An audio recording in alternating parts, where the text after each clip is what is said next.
dalam lingkup fisika medis. Fisika medis tuh gimana sih? Di fisika medis jadi desain interior. Wah, boleh juga ya. Oke, makasih Mas Lurah udah hadir di Siniar LPDP ITB episode perdana. Boleh dulu dong dikenalin nih, siapa sih Mas Lurah ini di Kelurahan LPDP 10? Oke, selamat pagi, siang, malam teman-teman yang nonton Siniar LPDP Kelurahan ITB 10. Perkenalkan, nama saya Alwali Waliata Latof Solihin, biasa dipanggil Latof. Bisa Mas Latof, Kak Latof, bebas. Asal dari Jakarta kebetulan, cuman peranakan Jawa ya, jadi Jawa Tengah, Jakarta. Terus saya di sini jurusan Magister Fisika.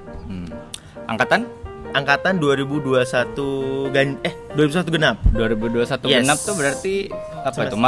Matrikulasi gitu enggak? Atau Enggak. Jadi aku semester 3 sekarang. Kebetulan kemarin jurusan Fisika Magister itu ada matrikulasi, tapi dia include di dalam perkuliahan. Jadi kita sembari kuliah, sembari sit in mata kuliah anak-anak S1 kayak gitu. Iya. Emang Iya. S1-nya dulu apa? Kebetulan S1-nya dulu di Teknik Nuklir UGM. Oh, iya UGM ya. Ya, makanya jadi butuh penyesuaian dari teknik ke FMIPA yang jauh lebih formulatis lah dibanding aplikatif. Kayak gitu. Oke. Nah, itu kan berarti awalnya Teknik Nuklir terus tuh ke fisika. Nah, Yes. Kenapa tuh tiba-tiba jadi ke fisika? Nah, kebetulan profesi yang saya jalani, saya angkatan S1-nya 2014. Jadi ketika lulus saya sempat bekerja dulu di fisika medis. Jadi kebetulan konsentrasi saya di fisika medis. Nah, di dunia fisika medis itu salah satu backgroundnya yang dibutuhkan sebenarnya adalah jurusannya FMIPA, jadi murni. Cuman karena kebetulan saya dari Teknik Nuklir, jadi mau nggak mau ketika saya melanjutkan pendidikan harus karena saya pengennya linear ya. Jadi ketika linearitasnya harus ke FMIPA gitu, bukan ke teknik lagi. Sebenarnya kan di ITB itu ada ilmu rekayasa nuklir juga, tapi dia nggak masuk ke dalam lingkup fisika medis. Seperti itu, Mas. Fisika medis tuh gimana sih? Kayak nggak kebayang tuh. Nah, fisika medis itu sebenarnya kalau teman-teman atau Mas Mugi pernah dengar ronsen, Iya. kanker treatment kan ada kemoterapi ya. Nah, kalau kemoterapi itu pakai obat disuntikan ke dalam aliran darah. Nah, ada juga nama radioterapi. Iya. Nah, radioterapi itu dimana kita menembakkan dalam tanda kutip sinar radiasi ke arah kankernya langsung. Nah, disitulah fisika medis berperan, fisikawan medis. Kayak MRI gitu juga ya? MRI masuk dalam lingkup itu, CT scan, Ya. Macam-macam ya? banyak lumayan. BTW nih dari sisi desain aku pernah ada insight menarik juga nih soal MRI. Jadi tahu soal ini nggak ya? MRI yang untuk anak-anak. Pernah dengar? Nah, jadi kan MRI itu kita harus masuk ke semacam kayak tabung, tabung yang besar banget ya. Terus kayak menyeramkan gitu mungkin Dan untuk lumayan anak-anak. lama ya. Lumayan lama, terus ada suaranya yang gitu. Iya. Nah, terus dari secara psikologis tuh anak juga kadang takut gitu untuk masuk ke situ. Nah, akhirnya dari penyelesaian dari sisi desainnya itu dirancanglah sebuah ruangan yang didekorasi seperti ada temanya gitu, misalkan bajak laut, luar angkasa. Nah, jadi si anak ini kayak disuruh misalkan ini bajak laut ya.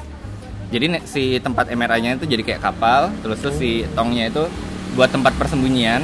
Terus tuh nanti si dokternya tuh bakal bilang, ayo kita dikejar, sembunyi, kita dikejar sama bajak laut. Kan sembunyi di sini ya, nanti akan agak ribut karena ada perang di luar, bla bla bla. Padahal itu dia lagi di scan gitu. Nah, itu menarik juga tuh soal MRI yang peruntukannya untuk target anak-anak gitu.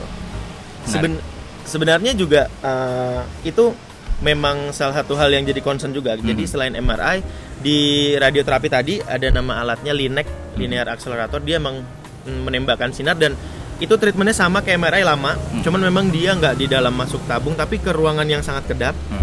Ya kalau anak kecil atau lansia gitu mungkin agak takut overthinking dan takut mental health-nya terganggu kan. Nah itu memang biasanya didekorasi, biasanya ada bentuk awan-awan atau apa. Itu jadi salah satu concern-nya juga biasanya. Oke. Berarti kan tentang fisika medis nih, spesifiknya judul penelitiannya tentang apa sih kalau misalkan udah ada tuh? Iya. Kebetulan topiknya semester 3 ya, jadi mau nggak mau harus sudah ada. Ya. Jadi kebetulan topik saya tentang desain ruangan tadi mirip, Oh, cuman memang iya. desain ruangannya bukan lebih ke visual tapi lebih ke safety-nya, lebih ke keamanannya. Jadi yang kita tahu kan radiasi memang berbahaya ya dalam tanda kutip. Cuman bahaya itu kita manfaatkan sebagai pengobatan. Nah, bahaya-bahaya yang lainnya kayak apakah radiasi itu akan tembus ruangan, ke operator, ke pasien lain. Nah, itu yang menjadi concern pada tesis saya untuk mendesain ruangannya supaya supaya safety tadi dari radiasinya. Dari fisika medis jadi desain interior. Wah, boleh juga ya. Iya benar-benar. Habis ini saya buka kantor. Berarti itu maksudnya ngedesain tuh berarti ada model 3D-nya gitu. Atau Saya lebih layout? Layoutnya mungkin kasar ya, nggak sampai pakai 3D, tapi lebih ke simulasi Monte Carlo sih. Jadi dari persebaran radiasinya itu kira-kira mana arah yang lebih dominan. Terus apakah radiasinya tembus dengan tembok yang sudah kita rancang atau enggak. Jadi lebih ke material. Cuman kalau untuk desain 3D-nya sih saya nggak terlalu nyentuh ke sana lagi. Monte Carlo Yes. itu berarti arah itu tadi ya. Monte Carlo itu lebih ke metode probabilistik, Mas. Yes, Kemungkinan. Jadi ya kemungkinan radiasi itu kan menyebarnya 360 derajat ya, dan kita nggak bisa menebak. Jadi Monte Carlo tadi itu bisa mengenerate sebuah random probability si arah radiasi ini mau kemana gitu. Kalau misalkan satu doang kan probabilitasnya kecil. Tapi kalau kita 10.000 partikel gitu kita jebretin, kita running, kita random generate number, itu bisa dalam tanda kutip merepresentasikan di real life-nya seperti itu, kayak gitu. Oke. Si Monte Carlo tuh kayak gitu. Nah, kan macam-macam nih ya alat-alat fisika medis. Itu beda-beda nggak sih radiasinya dan bahayanya apa sih? Mostly radiasinya sama ya, yaitu radiasi gamma atau foton. Hulk. Ya, benar, Hulk, benar. Nah, kenapa gamma ini selalu menjadi momok gitu ya? Karena sebenarnya gamma ini kalau dalam artian kekuatan tuh dia rendah. Jadi kalau ditonjok sama gamma tuh nggak sakit. Tapi si gamma itu punya endurance yang tinggi, jadi dia bisa nembus banyak hal gitu, bahkan beton, bahkan kaca, bahkan besi bisa ditembus. Jadi Yang nggak bisa ditembus? ada namanya timbal. Biasanya kita pakai timbal. Timbal tuh logam berat yang memang dia gamma itu sangat amat lemah lah kalau kena timbal tuh, yang nembus sedikit gitu. Jadi kalau gamma tuh nonjoknya pelan tapi dia bisa nonjok banyak orang. Oke. Nah, beda sama ada satu lagi namanya alfa. Partikel alfa itu dia nonjoknya kenceng. Tapi dia kertas aja, kayu aja dia nggak tembus. Jadi jangkauannya tuh pendek banget, endurance-nya kecil gitu. Tapi damage-nya gede. Damage-nya gede, betul. Pengaruh damage-nya apa?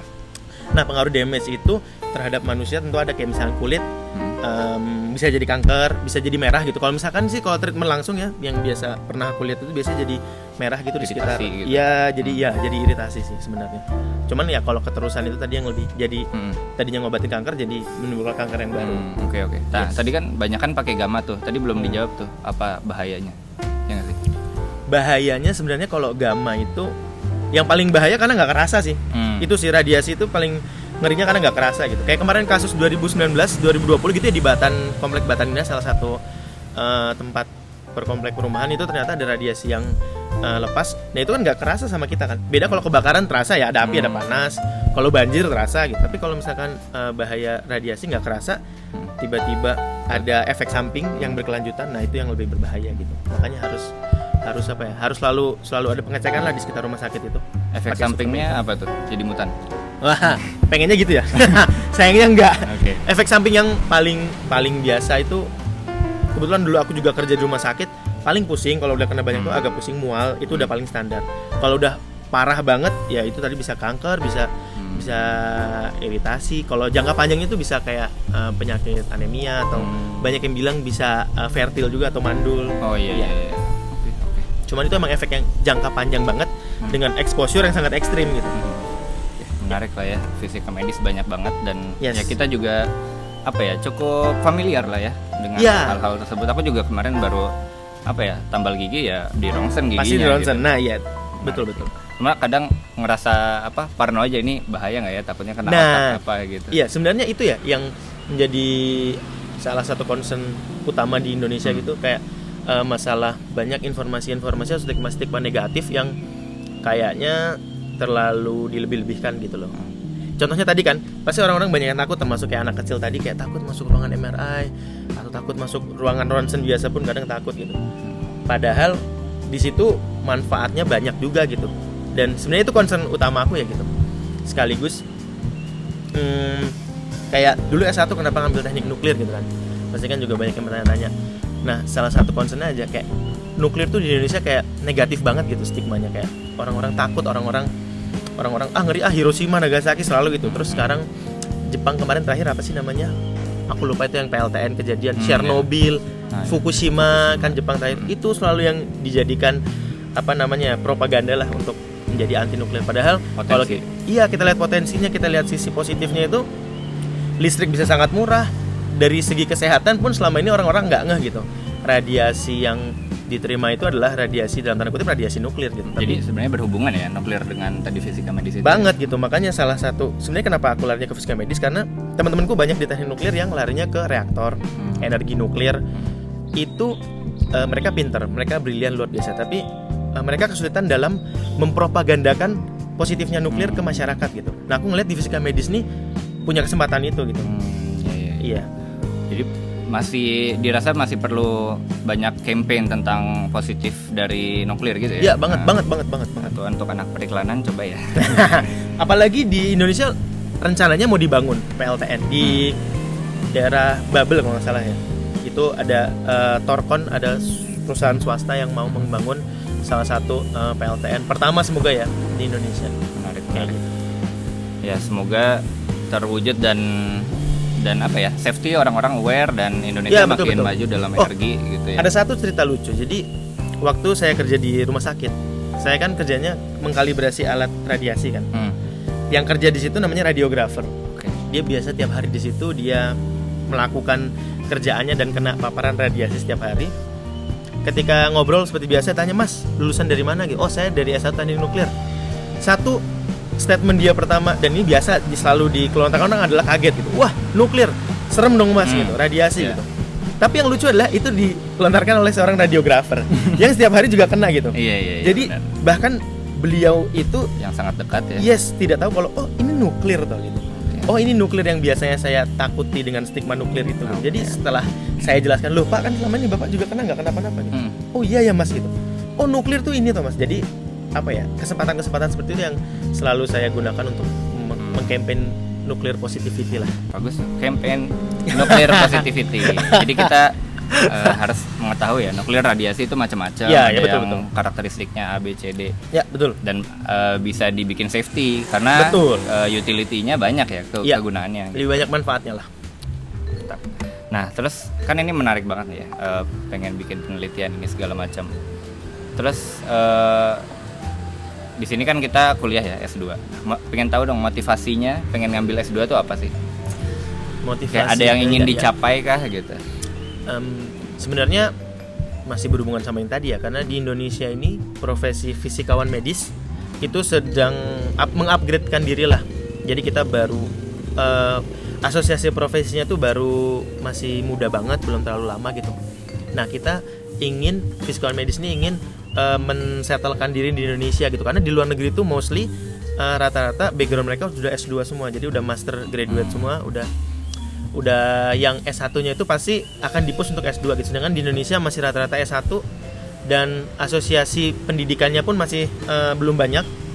Jadi salah satu tujuan aku sebenarnya itu memajukan si profesi fisikawan medis sendiri gitu, karena kebetulan kita juga baru buka profesinya juga di beberapa kampus. Jadi mau kayak apoteker gitu lah. Jadi habis S1 tuh kalau apoteker kan ada profesi habis itu jadi apoteker ya. Nah, kalau fisikawan medis juga ada. Jadi nanti ada gelar FMed-nya gitu, fisikawan medis. Cuman memang harus menempuh S1, disarankan untuk S2 dulu baru menempuh profesi tadi. Iya, kayak gitu. Sebenarnya salah satu keinginannya itu sih. Selain mungkin juga menjadi pengajar-pengajar di kampus-kampus yang memang mungkin ingin memajukan dan mengkampanyekan nuklir positivity tadi. Gitu. Menarik. Mungkin ini ada kaitannya juga sama ini ya, rencana kontribusi. Jadi kalau kita nih anak LPDP, Wardi LPDP gitu ya. Siap. Yang mana ada apa ya, rencana untuk kontribusi dan mengabdi di Indonesia gitu. Nah, kalau untuk Mas Latif sendiri nih, rencananya tuh gimana sih? Mungkin tadi beberapa mungkin udah di-spill ya. Mungkin bisa diceritain lebih detail. Ya kebutuhan tadi sebenarnya lebih kepada kebutuhan. Sebenarnya habis ini rencananya kalau memang ada rezeki bisa lanjut untuk doktor, atau PhD jika diberikan rezeki ya, pasti akan lanjut dan akan kembalinya lagi tadi sih ngajar dalam artian sebenarnya saya nggak pinter-pinter banget. Jadi kalau ngajar secara teknis, secara keilmuan tuh kayaknya agak kurang pede gitu. Cuman itu tadi saya pengen bisa mengkampanyekan kalau si nuklir ini ternyata nggak buruk-buruk banget. Dan juga saya ngerasa gap dari academics gitu, akademia ke industrial tuh jauh banget, Mas. Jadi ketika dulu saya lulus S1 terjun ke dunia kerja, padahal dunia kerjanya yang masih bisa dibilang linear banget gitu ya dengan S1 saya, itu jauh banget. Jadi kayak ada gap, ada culture shock gitu. Kayak loh kok gini sih gitu. Loh ternyata apa yang kita pelajari itu hampir banyak yang nggak kepake gitu kan. Nah itu tuh pengen apa ya? Pengen lebih mempersiapkan lagi teman-teman undergraduate gitu yang S1 lulus S1 tuh untuk siap kerjanya itu bukan hanya secara hard skill ya, bukan dia bisa melakukan ABCD gitu. Misalkan dia bisa melakukan video editing, dia bisa melakukan lain-lain, coding, programming, tapi dia juga secara soft skill, secara culture tuh nggak shock gitu ketika ketemu dunia industri yang ternyata demanding banget.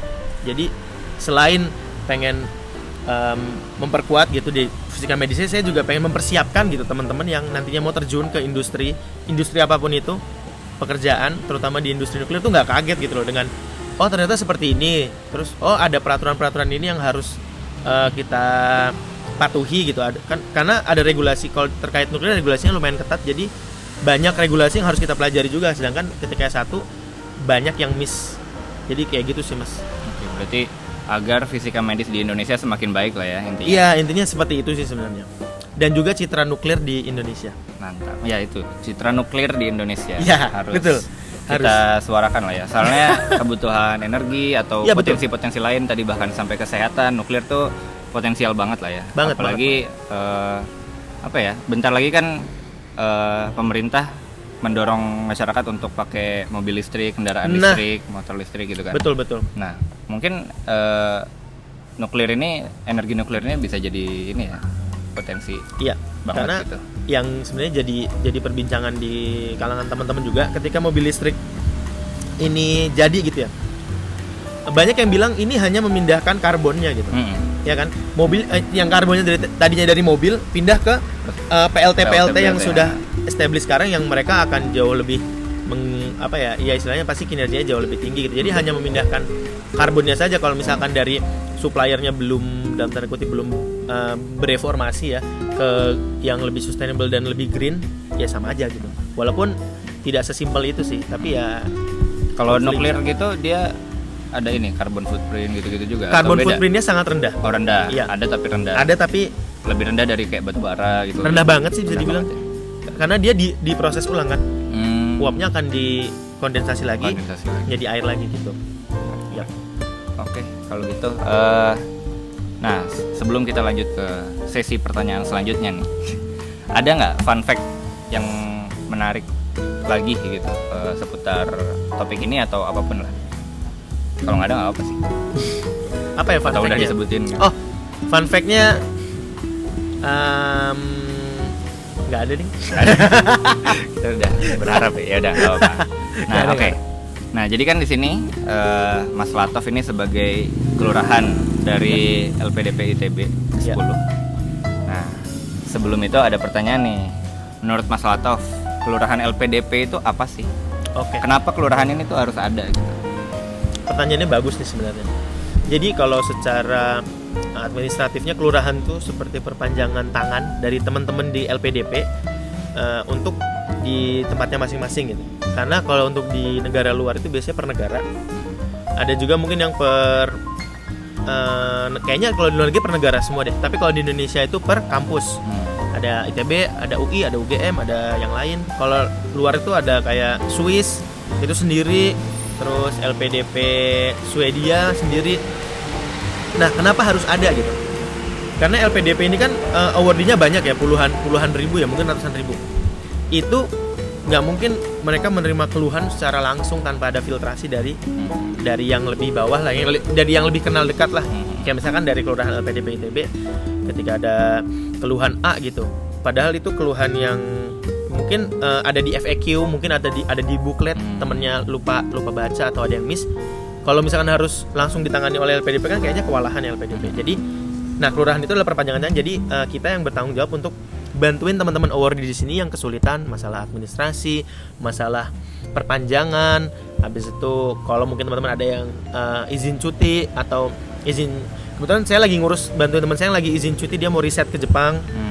Tapi harus izin cuti karena peraturannya harus izin cuti, jadi kita bantuin. Yang seperti itu kan kadang teman-teman di sini juga nggak tahu ya birokrasinya harus kemana gitu. Selain itu juga penghubung antara kampus dengan LPDP-nya. Jadi kan beberapa ada yang berhubungan dengan kampus ya, terutama administratif, masalah pembayaran dan lain-lain, itu juga kita ikut di sana membantu lah. Walaupun kita nggak bisa in charge langsung ya, nggak bisa kayak tiba-tiba Mas tolong bayar ini kita nggak bisa gitu. Kita cuma bisa kasih informasi, Mas temen ini kok statusnya belum terbayar atau seperti apa. Nah kayak gitu. Nah kenapa harus ada gitu ya, salah satu tadi sih sebenarnya untuk bantuin si LPDP-nya gitu. Cuman kalau secara kenyataannya, jadi kelurahan ini kalau yang saya nangkap ya itu adalah wadah atau tempat teman-teman awardee di sini yang yang mau main-main, yang mau main bareng-bareng gitu. Ibaratnya kayak kalau di SMA ada OSIS atau di kampus S1 dulu ada himpunan mahasiswa, keluarga mahasiswa. Nah si kelurahan ini adalah komunitas perkumpulan teman-teman awardee. Walaupun komunitas, kita tetap resmi gitu dari LPDP dan diketahui juga dari ITB-nya. Jadi nggak yang ilegal atau abu-abu gitulah. Gitu Mas. Berarti secara administratif kelurahan itu sebagai perpanjangan tangan biar awardee ITB nggak bingung ya kalau misalkan ternyata ada permasalahan terkait beasiswanya. Ya, gitu. Jadi daripada ibaratnya kalau misalkan nanya teman yang LPDP juga gitu misalkan, tapi dia ternyata sama-sama nggak tahu harus nanya ke siapa nih, masa langsung ke LPDP, ternyata sebenarnya pertanyaannya ada di FAQ kayak gitu kan. Iya, betul. Nah, untuk menghindari yang kayak gitu akhirnya lewat kelurahan. Ya, betul. Dan juga adalah komunitas yang resmi ya dari LPDP-nya juga. Gitu. Nah, terus nih kan sebagai lurah pasti punya wacana atau nilai yang ingin dibawa di kelurahan LPDP 10. Nah, apa sih wacana yang ingin dibawakan? Sebenarnya di kelurahan 10 ini setelah 2 tahun pandemi ya, di kelurahan 2 tahun sebelum pandemi, dan sekarang geliat teman-teman kegiatan-kegiatan luring offline itu sudah makin besar ya. Dan aku sendiri sih merasakan ketika karena aku pendatang dari luar gitu, masuk ke Bandung, ke ITB gitu, mau nyari temen gitu. Karena kemarin masih luring ya, jadi bingung juga kan nyari temennya susah. Nah sekarang kemarin masih daring, sekarang udah luring. Jadi sebenarnya nilai yang pengen dibawa adalah lebih kepada semangat kebersamaan gitu loh. Semangat kebersamaan. Yes, gimana teman-teman ini bisa ngumpul, bisa bareng, bisa ada yang mau suka main bola bareng, ada yang suka main futsal bareng, ada yang suka karaokean, ada yang suka nonton bareng, kita semua bareng-bareng. Tanpa melupakan fungsi kelurahan yang utama tadi ya, kita melakukan birokrasi advokasi, dan juga kita semangat LPDP-nya juga ada gitu loh, mengabdi untuk negerinya juga ada. Makanya kita juga ada beberapa kegiatan itu, kebetulan kita udah kerjasama sama desa binaan kita di Ciburial. Kita kalau tahun lalu itu ada mitigasi bencana, seminar dan lain-lain. Tahun ini kemungkinan kita akan lebih banyak lagi kegiatan offline, entah itu pembangunan secara fisik, perombakan secara fisik, atau kita melakukan penyuluhan-penyuluhan. Selain ke desa binaan, kita juga ke sosialisasi ke teman-teman nih yang mau daftar LPDP. Nah, di kelurahan LPDP ITB 10 ini kita ngebuka seminar-seminar, kita ngebuka pembahasan esai.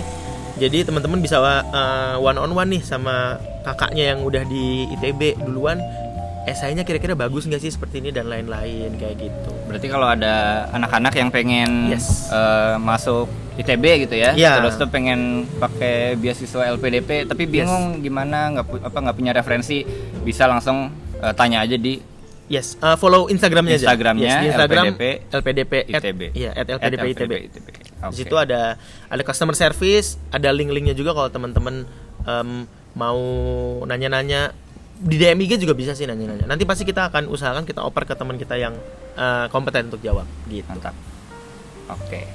Terus sebagai warga TB nih ya.